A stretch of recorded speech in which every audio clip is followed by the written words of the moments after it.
Good afternoon, everyone. And I have had the lights switched on because I want to make sure you're not going to fall asleep. Okay. I have to say, when I got the topic for for what I was supposed to speak on, I got a bit nervous. And being in the business of communication, I thought I would try to just tell you a story and hope that I'm able to communicate what it is that we struggle with. And I believe me, it's a big struggle. It's a very big struggle because it's such an intangible service, task, whatever you want to call it, that we deliver.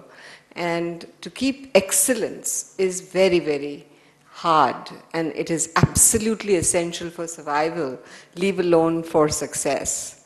So, what I'd like to do is first tell you a very tiny personal story and then get on to the company story. The personal story goes like this. I had, as a child, my father was, you know how these things start and how parents are. I'm a parent, I know. And I still remember the day when I took my school report to him, and I thought I'd topped the class, so it was fantastic, you know, and I was all of maybe 8 or 9, and I said, well, you know, I expected him to pat me on the back and feel very, you know, get something in return. And what he did was saying, yeah, okay. So I said, what do you mean, okay? I've got this result. And he said, is there anything higher than this? So I said, I have to think, and I just remembered what the teacher had said that day.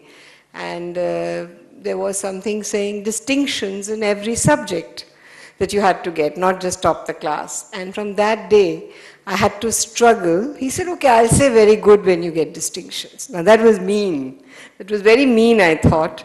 But I have to say, he sowed the seeds of what one had to do for the rest of one's life, is to try very, very hard. I think the amount of perspiration that goes into excellence is, there are no shortcuts.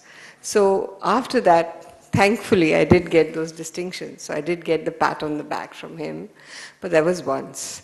Anyway, so coming to near home, I work for a company called JWT. It used to be called J. Walter Thompson, Hindustan Thompson, Thompson, whatever.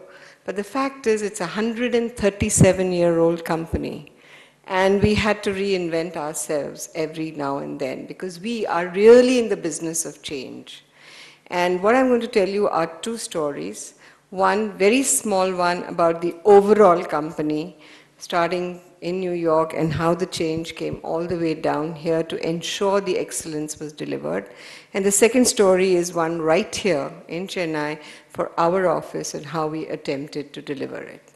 Okay, so the first thing I'd like to talk about is just quickly to introduce the Chennai office. We call ourselves Sea Lions, C for Chennai, but C most importantly for Cannes, or Cannes as people call it.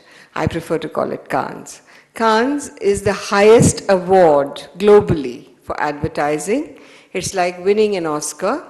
And believe me, it was very difficult, but from 2005 till today, every single year we won at Cannes for this office and for the city.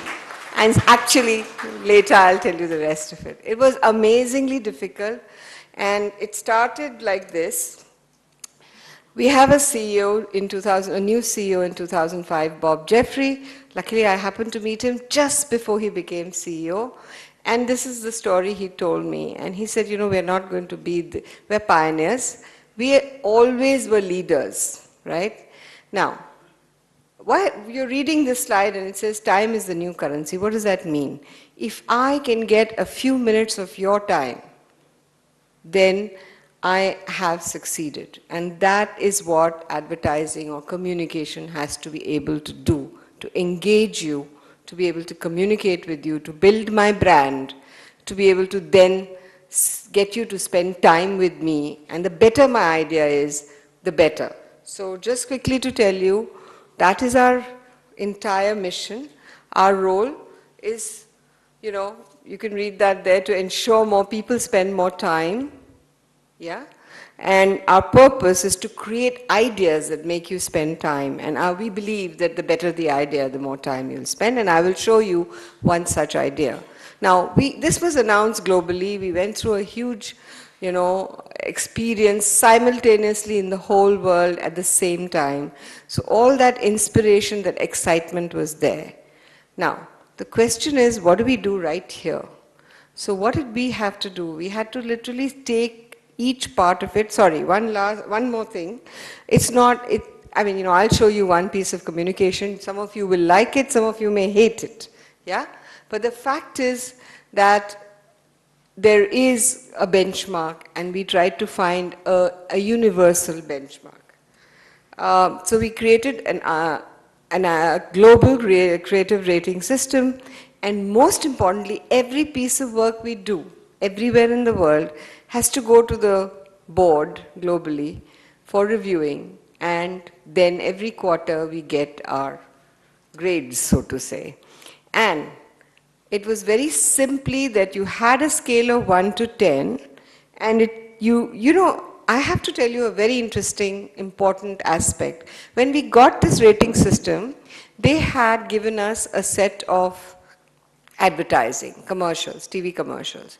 And when we found everywhere in the world, when those were played, and we were given these cards to rate, whether it was America, whether it was Japan, whether it was Latin America or India, ratings were the same.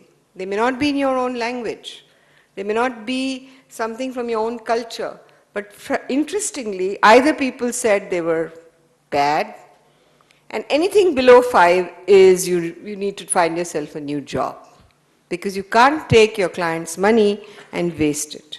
So anything that's predictable is also bad. And then onwards, it started getting into, you had to not just be world class, but you actually had to it had to be world beating. And that really was something that became the mantra in the organization. And we had to make sure that when we did our work and we regularly reviewed our work, we had to make sure that we rated ourselves. So we used to sit together, put the work on the table, because before submitting, we wanted to see what our rating was versus the rating globally. And many times, mind you, because people, felt very emotional about the piece of work they did, it was rated very differently globally.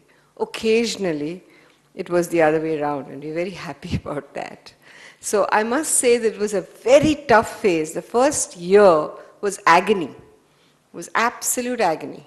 But slowly, people started getting on the same wavelength, and there was a reward. You got a 7, you got something. You got an 8, 9, 10, you got, and at the end of the year, $50,000 for the office. Not in the recession time, of course, but in those few years, $50,000 for the office that got the 10 or the 9. I think in these 5 years, there have been 2 10s. So it's that tough to get it, yeah? But trying, every single person in the agency, and it's part of your KRAs, it's part of your performance evaluation, so you have to say that in this quarter, I am going to aim for a 6, or last time I got a 6, I'm aiming for a 7. One piece of work at least.